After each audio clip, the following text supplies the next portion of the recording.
பீத்தோவனுக்கும் இந்த படத்தில் வர ஹீரோக்கும் ஒரு சம்மந்தம் இருக்குது. ரெண்டு பேருக்குமே காது கேட்காது.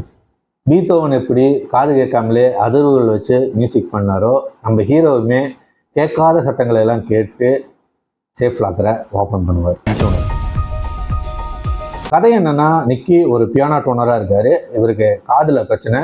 நார்மலாக கேட்கக்கூடிய சத்தம் கூடியும் இவருக்கு கொடூரமாக கேட்கும். அதனால எப்பவுமே இயர்பிளக்கை யூஸ் பண்ணிகிட்டே தான் இருப்பார். இப்படி இருக்கும்போது இவருடைய மென்டர் ஹாரி ஹாஸ்பிட்டலில் அட்மிட் ஆயிடுறாரு. அதனால காசு தேவைப்படுது. அப்போது ஒரு கேங் நிக்கியை அப்ரோச் பண்ணுறாங்க. இந்த மாதிரி சேஃப் லாக்கர் ஓப்பன் பண்ணி கொடுத்தீங்கன்னா அவனுக்கு காசு தரேன்னு சொல்லி நம்ம நிக்கியும் வேறு வழி இல்லாமல் அதை ஒத்துக்கிறாரு. இதுக்கப்புறம் என்ன நடக்குதுங்கிறத இந்த படத்துடைய மீதி கதை.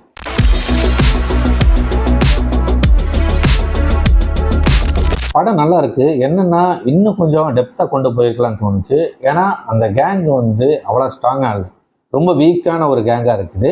நிக்கி லாக்கரை ஓப்பன் பண்ணும்போது மாட்டி வேறு மாதிரி பயங்கரமாக போய் லாக் ஆகி அதுலேருந்து வெளியே வர மாதிரி இருந்ததுன்னா படம் வேறு மாதிரி போயிருந்துருக்கும். ஆனால் அப்படி போகாமல் ஒருவேளை அது வழக்கமான ஒரு சப்ஜெக்டாக போகுதுன்னு சொல்லி மாற்றிருக்காங்களான்னு தெரில.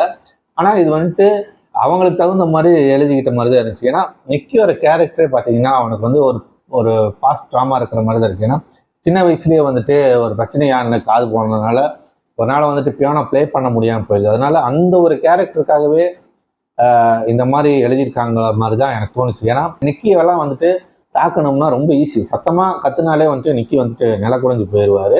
அந்த மாதிரி தான் எழுதியிருக்காங்க. அதனால தான் அந்த மாதிரி கொண்டு போகாமல் இந்த மாதிரியான ஒரு ரைட்டிங் பண்ணியிருக்காங்கன்னு எனக்கு படம் பார்க்கும்போது தோணுச்சு. நிக்கி பியானோவை டியூன் பண்ணாலும் அவனால் அதை வாசிக்க முடியாது. ஏன்னா காதில் பிரச்சனை இருக்கிறதுனால தான்.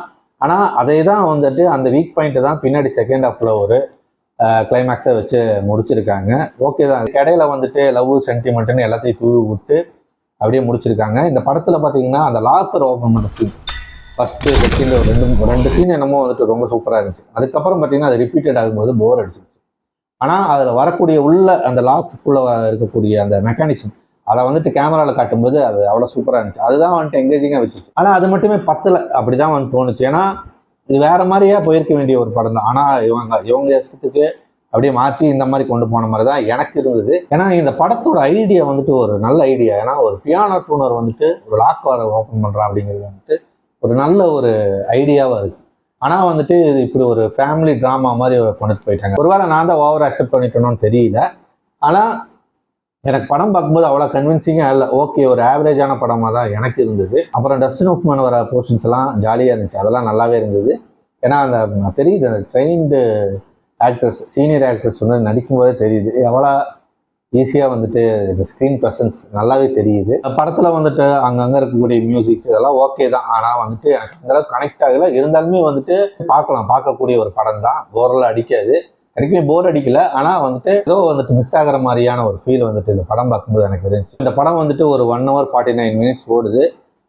பார்க்கணும்னு நினைக்கிறவங்க தாராளமாக பார்க்கலாம்.